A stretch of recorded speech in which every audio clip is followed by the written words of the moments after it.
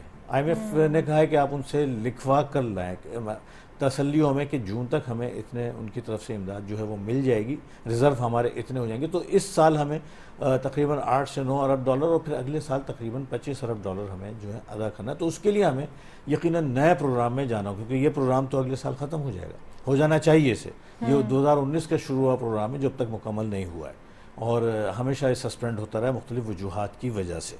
تو لہٰذا اب اس کی ضرورت بہت زیادہ ہے اور میں سمجھتا ہوں کہ حکومت اور جتنی بھی ہماری خاص طور پہ اپوزیشن اس کو چاہیے کہ فوری طور پہ جو ہے وہ ایجیٹیشن کی سیاست ترک کرے. حکومت واقعی کوشش کر رہی ہے, جو اپنے بس میں اس کی بھرپور کوشش کر رہی ہے کسی طریقے سے بھی معیشت کو جو ہے ٹریک پر لایا جائے, لیکن ابھی بھی کچھ ہرڈلز باقی ہیں. ہاں IMF کا ایگریمنٹ سائن ہو جانے کے بعد سمجھ لیں یہ پہلی سیڑھی ہوگی اور انشاءاللہ مجھے یقین ہے کہ حکومت کی جو فائنینشیل ٹیم ہے وہ یقیناً ملک کو جو ہے گروتھ کے راستے پر لانے کی کوشش کرے گی.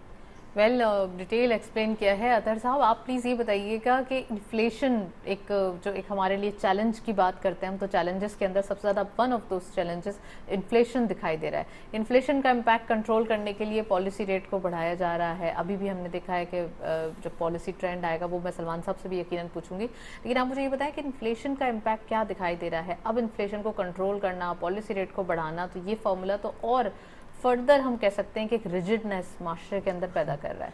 دیکھیے یہ بالکل کر رہا ہے, نو ڈاؤٹ, اور پھر اس کا امپیکٹ تو بڑا نیگیٹو ہے سارا ڈیفینیٹلی ہے. تو نہ سمجھ آدمی بھی یہ سمجھتا ہے کہ انفلیشن کا امپیکٹ اتنا اچھا نہیں ہے, اور انفلیشن جو ہے ہمیں ہر سال اماؤنٹ کی ویلیو کم ہو رہی ہے ہماری.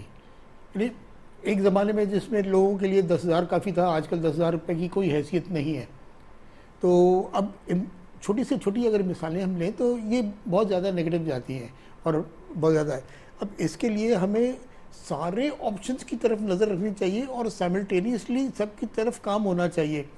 ہم نے ہمیشہ جو چیز بناتے ہیں ٹھیک ہے اچھی بناتے ہیں, لیکن ایک چیز بناتے ہیں اور اس کی طرف کام ہوتا ہے. میں نے مان لیا وہ ہو بھی گیا, لیکن بات یہ ہے کہ ہونے کی پروبیبلٹی کتنی ہوتی ہے آپ کے پاس, کہ اگر وہ نیگیٹو چلا گیا وہ بھی کام گیا آپ کا. آپ نے کوشش کی تھی ایک کام کی, تو 4-5 چیزوں کی طرف کام کریں. اب یہ جیسے ابھی صاحب نے بتایا ہے کہ 8 ارب ڈالر ہم نے دینے ہیں, اگلے سال 25 ارب دینے ہیں, تو اب یہ ہم لگے ہوئے ہیں کہ کسی طرح سے ہمارا ایگریمنٹ سائن ہو جائے.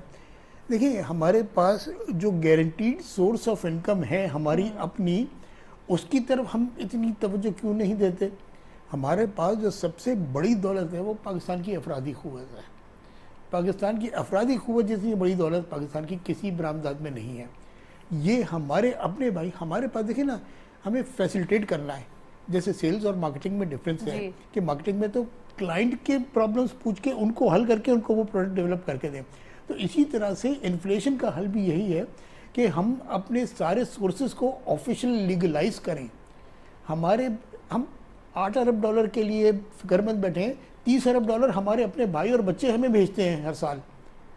تو وہ اگر ہمیں آفیشیلی مل جائیں, مل جائیں تو کتنی عزت کے ساتھ آپ کو مل رہے ہیں. بیٹا اپنے ماں کو اپنے باپ کو کہتا ہے یہ رکھیے اطمینان سے, میرے پاس بھی ہے اور آپ فکر نہیں کریے, اور بھی بھیج سکتا ہوں میں, لیکن میں نے رکھے ہیں آگے وقت کے لیے. تو یہ کتنی عزت کے ساتھ آپ کو مل رہے ہیں. نہ کہ آپ کو یاد ہوگا ایک زمانے میں کیری لوگر بل بھی آیا تھا, اتنا ملیں گے, اتنے عرصے کے لیے ملیں گے, اتنے عرصے میں ملیں گے. ارے بھائی اس سے 4 گنا زیادہ ہمارے اپنے بچے بھیجتے ہیں ہر سال. اس طرف ہم دیکھ نہیں رہے, اور کس طرف دیکھ رہے ہیں کہ اس پہ اتنا انٹرسٹ بھی دینا پڑے گا, تو پھر اتنا یہ بھی دینا پڑے گا, اور وہ بھی لون میں ہو جائے گا.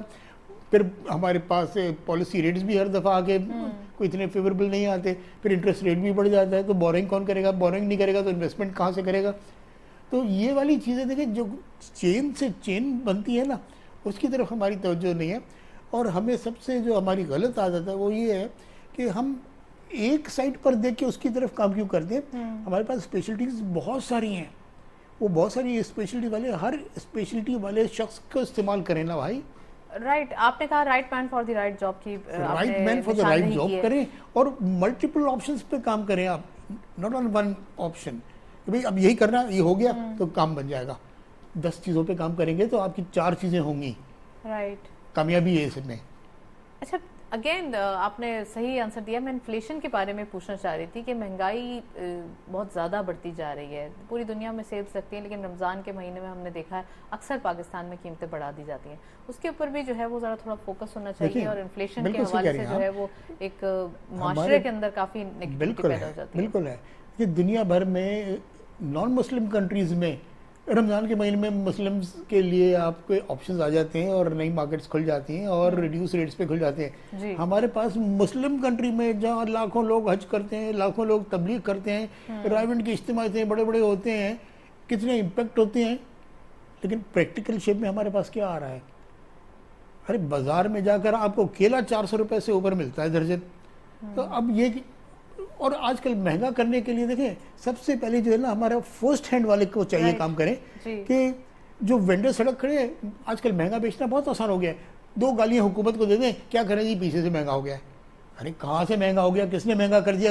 تو یہ مڈل مین ہے نا, یہ فائدہ اٹھا رہا ہے دیکھیں جتنے زیادہ آپ کے ان بٹوین ہوں گے نا درمیان میں, اب وہ آرتی ہوگا تو پھر یہ ہوگا تو پھر یہ ہوگا تو یہ ہوگا. بہت زیادہ ایزی ہے سلمان صاحب, پلیز میں اس کے اوپر کامنٹ چاہتی ہوں. کرٹکس بہت زیادہ ایزی ہوتا ہے اور بڑے طریقے سے جو ہے وہ آگے بک بھی جاتا ہے, لیکن جو آپ کی ایک اچھا کام ہے وہ نہیں صحیح سے ہو پاتا. تو اس کے اوپر انفلیشن کا جو امپیکٹ ہے, اور خاص کر جو اس کا پالیسی ٹرینڈ آگے آپ آتے ہوئے دیکھ رہے ہیں اپریل منتھ میں, کیا سمجھتے ہیں آپ کہاں سینیریو جا رہا ہے, اس کو کیسے کنٹرول کیا جائے گا؟ دیکھیں اس وقت سب سے بڑا ایشو انفلیشن کا ہے, اور پالیسی ریٹ اس وقت 20% ہے, اور آئی ایم ایف کی ڈیمانڈ ہے کہ وہ 2% مزید آئندہ 4 اپریل کو جو مانیٹری پالیسی آ رہی ہے اس میں بڑھایا جائے, اور تاکہ ہمارا جو ریئل انٹرسٹ ریٹ ہے وہ پازیٹیو رہے, جو ابھی نیگیٹیو ہے.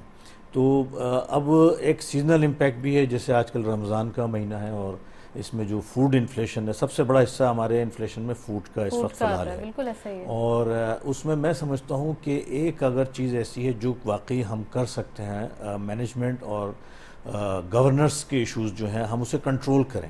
ایک چیز سبزی منڈی میں اگر 100 روپے کی ہوتی ہے, وہ مارکیٹ آتے آتے 400 روپے کی ہو جاتی ہے. تو یہ گورنرس اور مینجمنٹ کے اگر سسٹم کو ہم بہتر بنائیں, اور وہ بھی اسپیسیفک منتھ میں ہو رہی ہے تو اس کو کنٹرول کیا جا سکتا ہے. یہ مینوپولیشن ہوتی ہے, ایک طرح کی مینوپولیٹ کرا جاتا ہے پرائسز کو, ایسے نہیں ہے, ٹارگیٹڈ چیزیں ہوتی ہیں اور اچانک ایک دن میں 2 دن میں جو ہیں وہ بڑھ جاتی ہیں. تو اس پہ اگر میں سمجھتا ہوں حکومت کو چاہیے کہ اگر یہاں فوکس کرے تو فوڈ انفلیشن میں نمایاں کمی واقع ہو سکتی ہے, اور جنرل انفلیشن میں بھی جو ہے کنٹرول آ سکتا ہے, کیونکہ انٹرسٹ ریٹ بڑھانا کہیں سے بھی ہماری معیشت کے لیے اس وقت تو کسی طرح سے بھی سود مند نہیں ہے, اور پریکٹیکلی یہ فارمولا فیل ہو چکا ہے. کیونکہ ہمارا جو انفلیشن کاسٹ پشٹ انفلیشن ہے, مہنگائی کی وجہ سے انفلیشن ہو رہا ہے. اگر ہم انٹرسٹ ریٹ بڑھائیں گے تو مہنگائی اور ہو جائے گی, اور زیادہ ہو جائے گی, اور جتنی مہنگائی ہوگی پھر دوبارہ انٹرسٹ ریٹ بڑھانا پڑے گا, پھر انفلیشن بڑھے گا, پھر انٹرسٹ ریٹ, تو یہ تو بڑھتا ہی رہے گا. ایک عجیب سلسلہ ہے.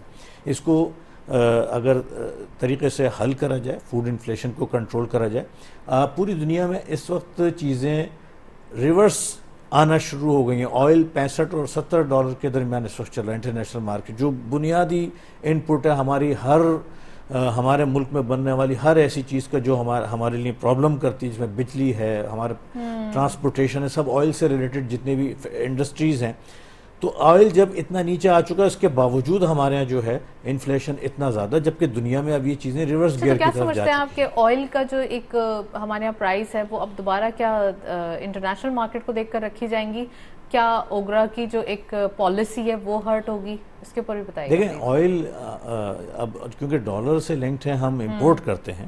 سب سے بڑی امپورٹ تقریباً $1.5-2 ارب پر منتھ کی ہماری آئل کی ہوتی ہے. اب جب ڈالر 50-60 روپے اپریشیٹ کر جاتا ہے ایک مہینے کے اندر, اپریشیٹ ویسے اچھا ہے, اگر ہمارے لیے ہو جائے تو زیادہ اچھا ہو جائے گا انشاءاللہ ہوگا. تو ایک مہینے میں جب ڈالر جو ہے اپریشیٹ کر جاتا ہے 50-60 روپے, تو آپ بتائیں کہ وہ امپورٹ اور مہنگی ہو جاتی ہے, تو وہ فائدہ ہمیں ملتا نہیں ہے, مل نہیں رہا ہے, because of only dollar rate. Dollar rate control, حالانکہ جو اس وقت ریئل ڈالر کا ریٹ ہے جو اس وقت وہ 86% ابھی مہنگا ہے ڈالر, یعنی مارکیٹ ویلیو ہمارے پاس انفارچونیٹلی ڈالر کا انفلو نہیں ہو رہا ہے بس، ادروائز ڈالر جو پاکستان میں اس وقت ریٹ ہے یہ تقریباً 10 سے 15% اکارڈنگ ٹو دی فارمولا اس کو نیچے ہونا چاہیے.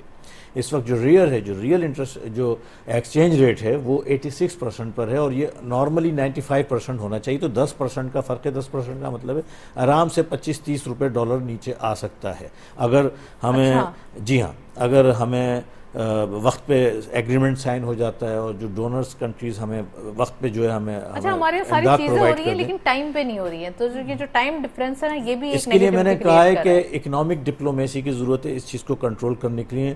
ان تمام ممالک سے جو ہمارے ڈونر کنٹریز ہیں انہیں جا کے ہم اپنی آفرز پیش کریں کہ آپ جو بھی پیسے دیں گے with in the time period, اور یہ اس کا پروگرام ہم واپس کر دیں گے.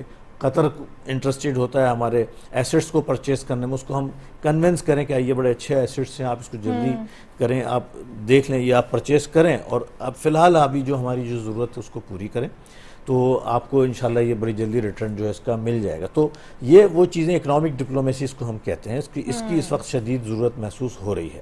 یہ اگر کری جائے تو وقت پہ اگر یہ چیزیں مل جائیں یقیناً پھر ڈالر کے ریٹ میں کمی واقع ہوگی، جو ہو رہی تھی ایک وقت میں ہونے لگی تھی، لیکن جب اندازہ ہوا کہ ایگریمنٹ سائن نہیں ہو رہا تو دوبارہ ڈالر نے جو ہے وہ بڑھنا شروع کر دیا، ورنہ یہ 255 وغیرہ پر آ گیا تھا پچھلے دنوں، اور انشاءاللہ یہ آ سکتا ہے.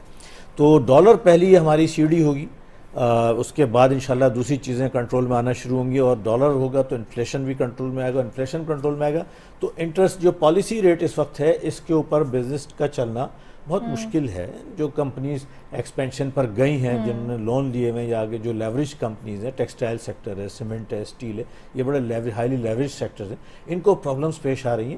تو وہ انٹرسٹ ریٹ کم ہوگا تو ان کی بھی پرابلمس تھوڑی کم ہو جائیں گی. تو یہ ساتھ ساتھ سارا لنک کر رہا ہے آئی ایم ایف سے جو اسٹاف لیول ایگریمنٹ ہے جتنی جلدی صحیح بات کی.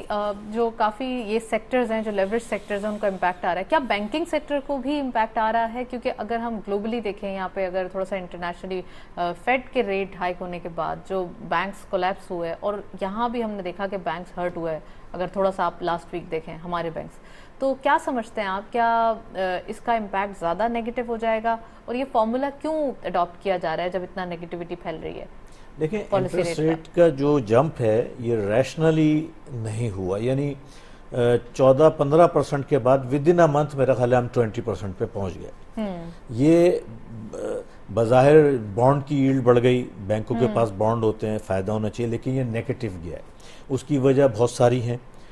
پوری دنیا، امریکہ میں جو کرائسس آیا وہ بھی جو بینک بہت سارے ڈیفالٹ کر گئے ہیں وہاں پہ اور مسلسل کرے جا رہے ہیں، تو اس کی بھی وجہ یہی ہے کہ انٹرسٹ ریٹ نے اچانک شوٹ اپ کیا. جب انٹرسٹ ریٹ نے شوٹ اپ کرا، جو ڈپازیٹرز تھے بینکوں کے انہوں نے پیسے نکال کے بانڈ مارکیٹ میں لگا دی. اب ڈپازٹس ایک خاص ریکوائرمنٹ تک مینٹین کرنا ہر بینک کو ضروری ہے، امریکہ ہو یا پاکستان ہو یا دنیا کوئی بھی ملک ہو، وہ بڑی تیزی سے وہاں پہ کم ہوئے جس کی وجہ سے وہ بینک جو ہے وہ ڈیفالٹ کر گئے. دوسرا امپیکٹ انٹرسٹ ریٹ بڑھنے کا، یقیناً جو کور بزنس ہے بینک کا وہ پیسہ دینا ہے انڈسٹری کو. ابھی اس انٹرسٹ ریٹ پر 25% پہ کون سی انڈسٹری بورو کرے گی؟ تو وہ کور آپ کی جو آمدنی ہے وہ کم ہوتی جا رہی ہے. پلس ڈپازیٹرز جو ہیں وہ نکل کے جو ہے وہ دوسرے جہاں پہ ریٹرن زیادہ ہے وہ بینک سے پیسے نکال کے اس طرف جا رہے ہیں. خاص طور پہ بانڈ وہ سیف بھی ہوتا ہے، اس کی طرف لوگوں کا رخ ہو گیا ہے. اور اس کے ساتھ ساتھ پھر یہ بھی ہے کہ میجرلی جو بینکس ہوتے ہیں وہ انویسٹڈ تھے 14-15% کے بانڈ. پاکستان کی میں بات کر رہا ہوں، پاکستان میں جو ٹریجری بل کا ریٹ تھا وہ 14-15% مہینے بھر پہلے چل رہا تھا اور کافی عرصے سے آ رہا تھا، اور امید یہ تھی یہ ہائیسٹ ہے. تو بینکس نے دل کھول کے اس میں اپنی انویسٹمنٹ کر دی. اب 20% پر انہیں جانا ہے تو وہ اگر پہلے اس کو بیچیں گے تو وہ نقصان میں بکے گا کیونکہ اس کی اب ویلیو نہیں ہے. اور اس کو بیچ کے جب یہ لینے آئیں گے مہنگا بانڈ تو زیادہ پیسے دینا پڑیں گے. تو بینکوں کو چاروں طرف سے پرابلمس کا سامنا ہے. یہی وجہ ہے کہ بینکوں کی وہ پرفارمنس باوجود اس کے کہ فارن ایکسچینج میں اتنا اچھا پروفٹ ہو رہا ہے، ساری چیزیں ان کی سٹیبل رہی ہیں، اور اس کے باوجود بینکنگ سیکٹر نہیں چل پا رہا ہے. اس کی یہ کچھ وجوہات ہیں جو میں نے مختصر بالکل آپ نے بہت ڈیٹیل بلکہ ہمارے لیے تھا. آپ سلمان سے یہ دیکھیں کہ ٹریگر کون سا ہے جو ان تمام کہتے ہیں نا کہ اس چیز کے لیے ایک ریلیکسیشن کنٹینیو کر سکتا ہے؟ Trigger for the whole economy, for the whole I M F agreement will be the first trigger. اور اس کے بعد no I am talking about the globally. Global اگر کوئی ریلیف دینا ہے تو IMF تو obviously yes ہماری اکانومی کے لیے, لیکن گلوبلی ریلیف دینا ہے, تو کیا چیز ہے جو آپ سمجھتے ہیں کہ گلوبلی جو اکانومی کے ریسیشن کو کنٹرول کر سکتی ہے؟ اوکے دیکھیں, کچھ ایشوز تھے جو اٹھے تھے وہ بڑے گھمبیر ہوتے جا رہے ہیں, جیسے یوکرین رشیا کی وار, پھر 2 بلاکس بنتے نظر آ رہے ہیں دنیا میں, یعنی امریکہ, چائنا, رشیا یہ قریب ہو رہے ہیں, سعودی عرب, ایران ایک ہونے جا رہے ہیں. یہ اب یہ دیکھیں ایک چینج آ رہا ہے بیکاز آف دس انفلیشن اور because of this economic condition. یہ بہت ساری چینجز دنیا میں, ان لوگوں نے ریئلائز کر لیا ہے کہ ہمیں یہاں بیٹھ کے ہمیں اس طریقے سے اتحاد بنانا پڑے گا, ورنہ ہمیں آگے سروائیول ہمارا مشکل ہو جائے گا. تو لہٰذا ایک جیو پولیٹیکل سرکمسٹانسز جو ہیں وہ چینج ہو رہے ہیں, جو آج سے 2 سال پہلے یا 4 سال پہلے قطعی اس کی یہ امید بھی نہیں تھی, نہ تھے. بالکل یہ ایک وجہ ہے جس کی وجہ سے دنیا میں بزنس کمیونٹی, خاص طور پہ جو انویسٹر ہے وہ بڑا شائع ہے, اور جو میں نے بتایا کہ انٹرسٹ ریٹ اتنے بڑھ گئے ہیں تو اچھے بزنس ٹھپ ہو گئے ہیں. اس مہنگائی میں, اس انفلیشن میں کوئی بھی انڈسٹری سروائیو نہیں کر سکتی. یہ بھی ایک پرابلم آ رہی ہے. یہ جیو پولیٹیکل سرکمسٹانس ہے, اور اس کا اگر اس میں کوئی بہتری آتی ہے, کوئی ایسا بریکنگ, یہ ایک دوسری ڈسکشن ہو جائے گی. اس کے لیے تھوڑا سا آپ دوسرا پروگرام ارینج کیجیے گا, میں بتاؤں گا سارے پوائنٹس, مجھے پتہ ہے. تو اس میں اگر ڈیولپمنٹ ہوتی ہے اور یہ مل کے بیٹھتے ہیں, کچھ کرتے ہیں, تو وہاں سے پھر یہ بریکنگ ہوگی, اور وہ ایک بریکنگ پوائنٹ جو ہے وہ بن سکتا ہے. لیکن فی الحال ابھی کوئی چیز بھی کلیئر نہیں ہے انٹرنیشنل فرنٹ پہ. انٹرنیشنل فرنٹ پہ کوئی کلیئرٹی ہو تو اس کا امپیکٹ پراپرلی تمام کنٹریز کو ملے گا, اور وہ جو ریسیشن کی صورتحال ہے اس میں کافی حد تک کمی آئے گی. ڈاکٹر صاحب پلیز مجھے یہ بتائیے کہ اب سلمان صاحب نے آپ نے دیکھا کہ کافی ڈیٹیل گلوبلی بتایا, تو گلوبل ہی ہم گفتگو کریں گے. انٹرنیشنلی جو یوکرین اینڈ رشیا وار ہے, اس کی وجہ سے تمام چیزیں کچھ رجڈنس کا شکار ہوئی ہیں, چاہے آپ یورپین کنٹریز کو دیکھیں, گیس کی problem, business point of view, یا ہم دیکھیں لوگوں کی بائنگ پاور کا کم ہونا. کیا سمجھتے ہیں آپ ٹیکسٹائل انڈسٹری کا ہرٹ ہونا پاکستان میں, one of the example of those, آنے والے دنوں میں کہاں یہ سینیریو جاتا ہوا دکھائی دے رہا ہے؟ دیکھیں مطلب اس کا امپیکٹ جو ہے نا, کچھ گنتی کے چند ممالک پر نہیں, یہ پوری دنیا پر آیا ہے. یہ یوکرین کی جو وار تھی, تو اس کا امپیکٹ, اور ابھی تک کئی لوگ سمجھے بھی نہیں ہیں کہ اس کا امپیکٹ ہم پر کیوں پڑا اور ہماری وجہ سے کیوں آیا یہ, اور ہم کیوں سفر کر رہے ہیں, ایسے 2 دوسرے لوگ لڑ رہے ہیں. لیکن وار کا امپیکٹ جو ہے نا کئی ساری چیزوں پہ آتا ہے. تو اب جیسے امپیکٹ آیا تھا بیچ میں, جو بلاکس بن رہے ہیں, جیسے ابھی بتایا انہوں نے کہ جو بلاکس بن رہے ہیں, اس سے ہمیں بہت زیادہ بچ کر رہنا چاہیے کہ ایسے نیوٹرل اپنے آپ کو درمیان سے نکالیں. کہ اب جیسے سعودی عرب اور ایران کا بہت اچھی بات ہے, بہت اچھی بات ہے, پازیٹیو سائن ہے. لیکن اب اس طرح سے یہ رشیا سے بائنگ اور آئل بائنگ اور یہ اس طرح کی چیزیں جو ہیں, یہ اس کا امپیکٹ گلوبلی پڑ رہا ہے. تو یہ گلوبل امپیکٹ سے بچنے کے لیے آپ اتنا زیادہ نہیں کر سکتے, اس لیے کہ آپ تنہا نہیں ہیں اس میں. اب یہ جس مسائل سے آپ گزر رہے ہیں, اس مسائل سے دنیا کے بیشتر ممالک گزر رہے ہیں. تو ویل ہیو ٹو تھنک کہ ہمارے پاس کوئی ایسی لائن ہو, جیسے ٹیکسٹائل ہمارے پاس اوپر جاتے جاتے واپس نیچے کی طرف آ گیا. یعنی ہم ملازمین مانگ رہے تھے اور کہ 3 لاکھ اور چاہیے لیبر, اب وہ 3 لاکھ لیبر چاہیے کیا, 3 لاکھ لیبر نکالنے کا وقت آ گیا.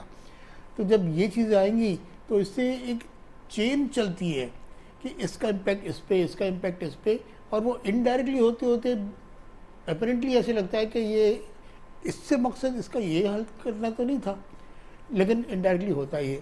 تو we'll have to think on many other ways. جیسے میں نے آپ کو پہلے سوال کے جواب میں بتایا کہ ہمارے پاس ہمیشہ ایک کے ساتھ ساتھ اور کئی آپشنز پر کام سائملٹینیسلی ہوتا رہنا چاہیے. اس لیے کہ آپ انفلیشن میں مارے گئے تو کسی دوسرے راستے سے نکل جائیں گے, دوسرے سے مارے گئے تو تیسرے سے نکل جائیں گے. ہمارے پاس مسئلہ صرف یہ ہے کہ جو مسئلہ ہوتا ہے ہم اسی مسئلے پر کام کرتے ہیں اور ساری ایکسپرٹیز ادھر ہی لگا دیتے ہیں. تو اس پہ اگر ہمارے پاس پروبیبلٹی کتنی ہوتی ہے, اگر ڈیفینیٹلی کم ہوتی ہے. تو ہمیں اپنی پلاننگ پہ اور مینجمنٹ پر زیادہ زور دینی ہے کہ اگر ہمارے پاس خالی ڈیسیجنس پہ کام نہیں ہوگا, ڈیسیجنس کے ایگزیکیوشنس پر بھی کام ہوگا اور ڈیسیجنس کو مینٹین کرنے پر بھی کام ہوگا. تو یہ امپیکٹ جو ہمارے پاس سب سے بڑا نیگیٹو پوائنٹ ہے ہمارے کنٹری میں, وہ یہ ہے کہ ڈیسیجنس تو صرف ایک جگہ ہو جاتے ہیں, اسلام آباد میں ایک جگہ ہو گئے. امپیکٹ تو ہر جگہ ہوتا ہے, ہر شہر میں ہوتا ہے, ہر چھوٹے چھوٹے سے گاؤں میں ہوتا ہے. تو وہ امپیکٹ کے ایگزیکیوشن کا تو ہمارے پاس کوئی نام نشان نہیں ہے. بہت سارے محکمے ایسے ہیں کہ ڈیسیجنس تو بڑے اچھے ہیں, آن پیپرز تو چیز بڑی اچھی ہو رہی ہے, یہ اصلیت میں کیا ہو رہا ہے, اصلیت میں کچھ نہیں ہو رہا. تو we'll have to work seriously on execution of directives taken by the government. کہ جب اسمبلی میں بیٹھتے ہیں تو کوئی ایک دماغ کام نہیں کرتا, وہاں پہ 300 سے اوپر دماغ کام کر رہے ہوتے ہیں. تو ایسی بات نہیں ہے کہ سارے کے سارے نااہل بیٹھے ہیں، نو، بہت اچھے لوگ بھی ہیں. اب اس کا ایگزیکیوشن جب اس کو اپروو کیا ہے تو اس کا مطلب ہے میجورٹی آف پیپلز نے کیا ہے. جب میجورٹی آف پیپلز نے کیا ہے تو ہم کر کے تو دیکھیں اس کو. بحث مباحثہ کس لیے ہوتا ہے کہ بھی پازیٹیو نیگیٹو امپیکٹس اس کے دیکھیں گے. تو ہمارے پاس یہ گلوبل مسئلے اگر ہیں تو گلوبل مسئلے کے حل کے لیے بھی بہت بڑے بڑے دماغ موجود ہیں ہمارے پاس، بہت بڑے بڑے دماغ موجود ہیں، لیکن ان دماغ کو استعمال کتنا کیا ہے ہم نے؟ نہیں کیا. تو ہمارے ان مسائل کے حل میں صرف یہی ہے کہ پلاننگ کے ساتھ ساتھ ایگزیکیوشن پر بھی زور دیں، مینجمنٹ کے ساتھ ساتھ ایگزیکیوشن پر بھی زور دیں، اور ہم کولیبریشن پہ زیادہ جائیں کہ انڈسٹریل اور اکیڈمک کولیبریشن پہ جائیں تاکہ یہ سارے لوگوں کے ٹیلنٹ کو استعمال کیا جا سکے. ہمارے پاس ہر اسپیشلٹی کے لوگ موجود ہیں، لیکن ایک ریلیونٹ بندے سے اگر معلوم ہی نہ کیا جائے تو پھر نتیجے تو ایسے ہی نکلتے ہیں جیسے نکلے ہیں سارے. تو گلوبل مسئلے کی طرف ہم اتنا نہیں گئے اس لیے کہ ہم نے ریلیونٹ لوگوں سے بات نہیں کی. ہمارے پاس ایکسپرٹیز ہے لیکن ہم نے سمجھا نہیں ہے کہ ہمارے پاس ایکسپرٹیز ہے. تو ہمیں فوری طور پر ملٹیپل آپشنز، یہ میرا پہلا اور سب سے زیادہ زور دینے والا پوائنٹ یہی ہے کہ we will have to work on multiple options not a single. اور ملٹیپل آپشنز پہ کام کرتے رہے اور مینجمنٹ سائڈ اس کے ایگزیکیوشن پہ کام کرتے رہے، تبھی تو آؤٹ کم آئے گا، ورنہ آؤٹ کم پہ ایکسپیکٹ کرنا بیکار ہے ہمارے لیے. ویل سلمان صاحب، جو ڈاکٹر صاحب کا کہنا ہے وہ یہ ہے کہ جو ہماری فارن پالیسی ہے اس کو زبردست ہونا چاہیے. ڈو یو تھنک کہ ابھی بلاول بھٹو زرداری صاحب as a youngest foreign minister انہوں نے کافی ساری چیزیں سیٹ کی ہیں، اور اکانومک ڈپلومیسی کی جہاں تک بات ہے، یا پھر ہم دیکھیں جو ہماری آئسولیشن کا پروسیس تھا وہ بڑا سیٹل ڈاؤن ہوا ہے. ہم ایک رہ کر رشیا کی طرف نہ جائیں یا ہم سعودیہ یا پھر امریکہ، تو ہمیں تو تمام لوگوں کے بیچ میں رہ کے اپنے بزنسز کے ساتھ اپنے آپ کو منوانا ہے. تو آپ کیا سمجھتے ہیں کہ پاکستان کے لیے کون کون سے آپشنز ہیں اب پاکستان کے لیے، جو اگر بات کی جائے بائرز یعنی کہ ایکسپورٹ کے حوالے سے کون کون سے آپشنز موجود ہیں؟ دیکھیں یہی اس کو ہی اکنامک ڈپلومیسی کہتے ہیں، جو میں تھرڈ ٹائم میں اس چیز کو کر رہا ہوں. یہی ہے بالکل جو آپ نے سوال کیا، 100% یہی چیز میں کہنا چاہ رہا ہوں کہ اس وقت اکنامک ڈپلومیسی ہے اور ہمیں بہت سوچ سمجھ کے، بڑا نازک وقت ہے.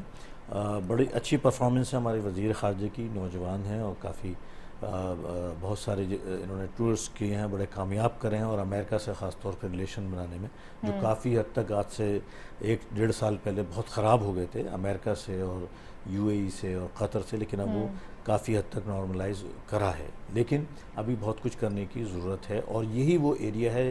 اب IMF کی بھی ڈیمانڈ یہاں پر یہی آ گئی ہے کہ جو بھی آپ کے ڈونرز کنٹری ہیں وہ ہمیں گارنٹی دیں کہ یہ فنڈ جو ہیں وہ جون تک ہمیں پرووائڈ کر دیں گے جو انہوں نے ہمیں سپورٹ کرنا ہے.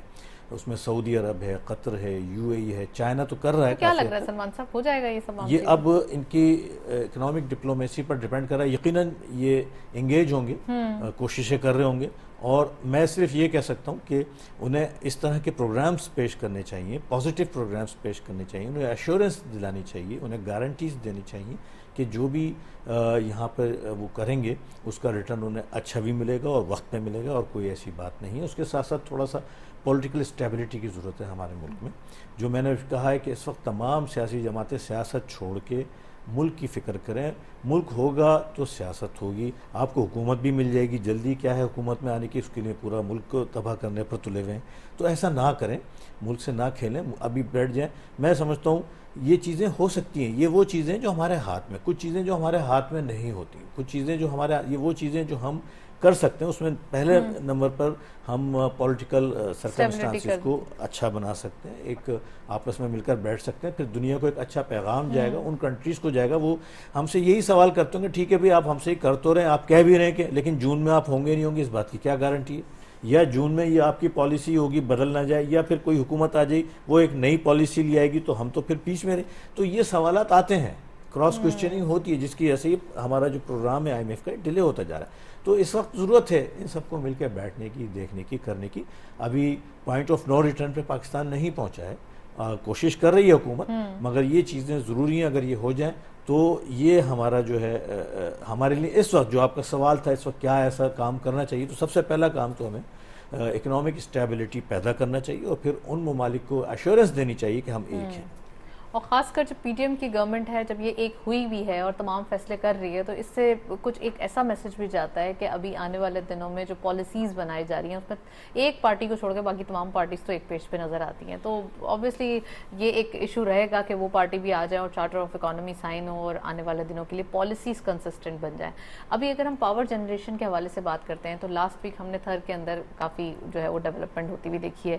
3300 میگا واٹ بجلی کا جو ہے وہ ایک کام آنے والے دنوں میں ہوتا ہوا دکھائی دے گا. ڈو یو تھنک دیٹ جو ہمارا ایک ایشو ہے، جو ہمارا فیول کا امپورٹ ہے، جو سب سے زیادہ ویٹ ہمارے امپورٹ بلز پہ ڈالتا ہے، اگر ہماری جو یہ آلٹرنیٹ اس کے کچھ آ جائے ہمارے پاس آپشنز، تو وہ کتنا ہیلپ فل ہو سکتا ہے؟ بہت زیادہ ہو سکتا ہے. یہ میجر اس کو ٹارگٹ حکومت کا یقیناً میجر ٹارگٹ ہوگا، ہونا چاہیے. آئل انرجی کنزرویشن اس کو ہم ایک ٹرم یوز کرتے ہیں، اور اس پہ آلٹرنیٹیو ویز پر جائیں، ان تمام آپشنز کو یوز کریں جس سے ہم سولر انرجی و ہائیڈل انرجی اور ایٹامک انرجی اور وہ تمام انرجی ہمارے پاس اپنا اور جو کول ہے مہنگی تھر کا، تو تھر اس سے کول بھی ہے، ہاں. اس پہ بھی حکومت نے ابھی کچھ پلانٹس کا افتتاح کیا، کچھ سی پیک کے پلانٹس پہ بھی پرائم منسٹر نے شاید کل ہی اس کی اناگوریشن سیریمنی تھی. کوشش یہی ہے کہ ریپلیس کریں زیادہ سے زیادہ. جتنی مہنگی انرجی اس وقت ہم بنا رہے ہیں وہ ہمارے لیے زہر قاتل ہے، اور اس کو جتنی جلدی ہو سکے ہم اس سے دور ہوں اور یہ مختلف آپشنز پہ ہم جائیں. اس کے ساتھ ساتھ جو سولر انرجی، میں سمجھتا ہوں جو ہمارے یہاں سولر پینلز کی جو کاسٹ ہے وہ بہت زیادہ ہے. اگر حکومت تھوڑی اس پہ توجہ دے، اس کی امپورٹ ڈیوٹیز کم کرے، فیسیلیٹیٹ کرے، اس میں بھلے سبسڈی دے، آئی ایم ایف بھی اجازت دے دی کہ اس پہ سبسڈی دے، تو ہمارے جو پاور کا جو ایشوز ہیں جو میجر ہے اور اس کے سے ہم مہنگی بجلی بنانے پر مجبور ہو جاتے ہیں وہ ختم ہو سکتے ہیں. سرکولر ریٹ میں نمایاں کمی آ سکتی جو آئی ایم ایف کی ایک ڈیمانڈ ہے اور جس کی وجہ سے پورا انرجی سیکٹر اس وقت کرائسس میں ہے. تو یقیناً پاور کنزرویشن پہ ہمیں ان منصوبوں کی طرف جسے تھر کا آپ نے ذکر کیا اس پہ زیادہ سے زیادہ ہمیں جانا چاہیے، کوشش کرنا چاہیے، پالیسیز ریویو کرنا چاہیے، امپورٹ پالیسیز کو چینج کرنا چاہیے، جو ایسے ایکوپمنٹس ہم باہر سے منگائیں جو یہاں پر انرجی کو پروڈیوس کریں اور سستی بجلی بنائیں. ہاں، اور ان نیسیسری آئٹمز جو ہیں ان کو ڈسکریج کیا جائے، نیسیسری جو ہمارے لیے ضروری ہے، را مٹیریل کی صورت ہے، اس کو جو ہے وہ انکریج کیا جائے.